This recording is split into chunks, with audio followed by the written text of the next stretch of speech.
Yo, what's up YouTube? It's your boy Bobby D, back again with another hot, juicy video.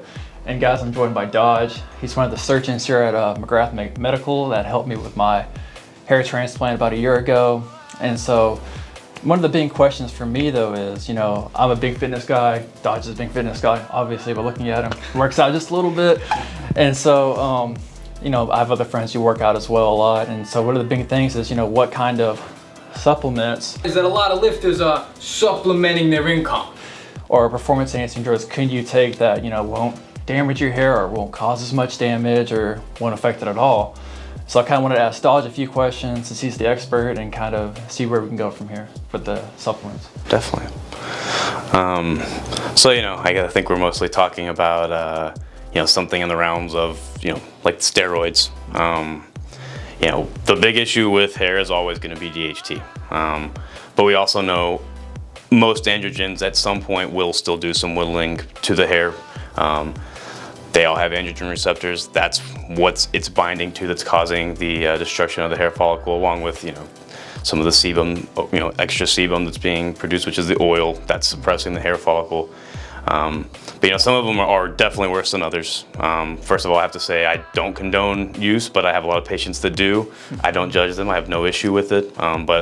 But I will never suggest anything. But any of your DHT-based steroids like Winstrol or Anabol or something like that, those are going to cause a forest fire if you're potentially going to have that.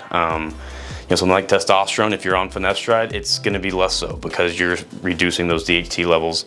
And if you're doing some exogenous testosterone, it's going to be a lot higher. The conversion rate to DHT is going to be a lot higher. But if you're on finasteride, it can help a lot. So I have a lot of patients that are on testosterone replacement. And so when they're on that, we definitely see less of an issue with hair loss. I know we've talked some about, you've asked me some questions about SARMs before.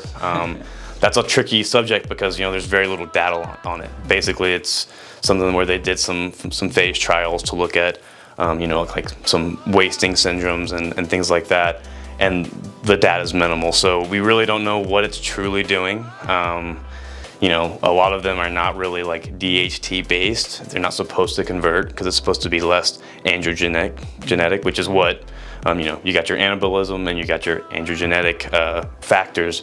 So they're supposed to be a lot lower on the androgenic. But you can go through and see where lots of guys have complained about still losing hair or their testosterone levels totally bottom out from trying these out. And I can never really say I suggest that because it's a bastardized hormone, which in a sense some of the steroids are too. They're basically all slightly changed molecularly as testosterone or one of our other androgens. Nice. I guess what I would say as far as hair, it's really, you can hardly even get these things prescribed anymore. Would you be like your progestins, something like, like Deca, like Nandrolone. Those don't convert to DHT, but they once again can still do some whittling away as the type of hormone they are. Yeah, it seems like it's hit or miss basically, I guess, how your body reacts to it. Because I even asked you, I was like, what about creatine? Can I take that? Yeah, I heard rumors about that losing hair, and I was like, I want to take something to help me out a little bit. And but you even told me like creatine's not even a big deal. Really. There was like a study done a while back that showed the DHT increased a lot from taking creatine, and that's not even really what the purpose of creatine is. Obviously it's to increase ATP in that muscle cell. So it's just not factual, but that was like a selling point for some companies to say it can also increase DHT, but I mean the study was very small and it really wasn't impressive at all. So I never have any concerns about people that want to take creatine as far as hair. Yeah, because I actually just I'm gonna make a video about it later about myself taking creatine and my results from it, and I didn't really lose any hair from it. I was scared, but then you caught me. Yeah, for sure. I mean, it's got me off the ledge there. So next to like whey protein, it's probably the most researched supplement in the industry. And I mean, I have my dad take it. It's good for blood glucose. It's good for brain. I mean, it helps with muscle wasting. I mean, there's so many good reasons to improve the ATP in your cells that it's kind of a no-brainer if you're into fitness or just want to be healthy overall.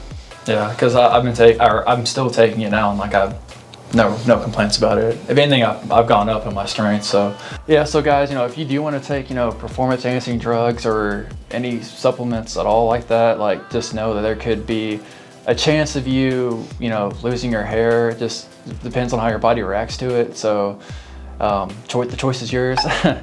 And so I want to thank Dodge again for, sharing this information about it. And guys, hope you like the video, and stay tuned for some more content coming soon.